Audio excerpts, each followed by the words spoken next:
Welcome back to my YouTube channel friends. ಇವತ್ತು white sauce pasta ಮಾಡಿದ್ದೀನಿ. ತಿಂದೆ, first time ಮಾಡಿದ್ದು, ತುಂಬ ಚೆನ್ನಾಗಿದೆ. ಹೇಗೆ ಮಾಡೋದು ಅಂತ ನೋಡೋಣ ಬನ್ನಿ.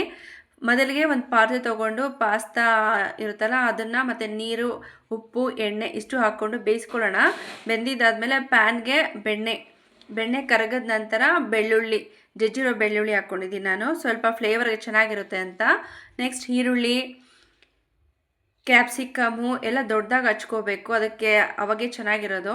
ಕಾರ್ನ್ ಇಷ್ಟು ಹಾಕ್ಕೊಳ್ಳಿ, ಚಿಲ್ಲಿ ಫ್ಲೇಕ್ಸು, ಆಮೇಲೆ ಪೆಪ್ಪರ್ ಪೌಡರು ಇಷ್ಟು ಹಾಕ್ಕೊಂಡು ಕಲಿಸ್ಕೊಳ್ಳೋಣ. ಅಂದರೆ ತುಂಬ ಬೇಯೋ ಅವಶ್ಯಕತೆ ಇಲ್ಲ ಅದು.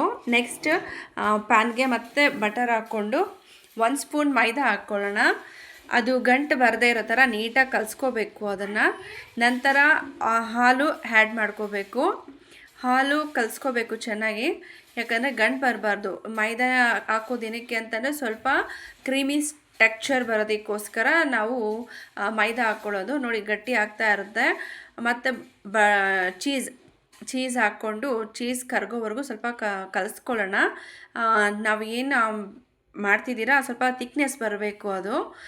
ನೋಡಿ ಥಿಕ್ನೆಸ್ ಬಂದ ನಂತರ ನಾವು ಬೇಯಿಸಿಟ್ಕೊಂಡಿರ್ತೀರಲ್ವ ಈರುಳ್ಳಿ, ಕ್ಯಾಪ್ಸಿಕಮು ಅವೆಲ್ಲ ಹಾಕ್ಕೋಬೇಕಾಗುತ್ತೆ. ಅದಕ್ಕೆ ಮುಂಚೆ ಫಸ್ಟ್ ಇವಾಗ ಚಿಲ್ಲಿ ಫ್ಲೇಕ್ಸು, ಪೆಪ್ಪರ್ ಪೌಡರು ಹಾಕ್ಕೊಳ್ಳೋಣ. ಆವಾಗಲೇ ಹೇಳಿದ್ನಲ್ಲ ಅದನ್ನು ಮತ್ತೆ ಎಲ್ಲ ಆ್ಯಡ್ ಮಾಡ್ಕೊಳ್ಳೋಣ. ಈರುಳ್ಳಿ, ಕ್ಯಾಪ್ಸಿಕಮು, ಕಾರ್ನು ಎಲ್ಲ ಮಿಕ್ಸ್ ಮಾಡ್ಕೊಳ್ಳೋಣ. ನೋಡಿ ಕ್ರೀಮಿ ಸ್ಟ್ರಕ್ಚರ್ ಬಂದಿದೆ. ಈಗ ಪಾಸ್ತಾ ಅದ್ರ ಜೊತೆ ಹಾಕಿ ಮಿಕ್ಸ್ ಮಾಡಿದ್ರೆ ರೆಡಿ ಆಗೋಯ್ತು ನೋಡಿ.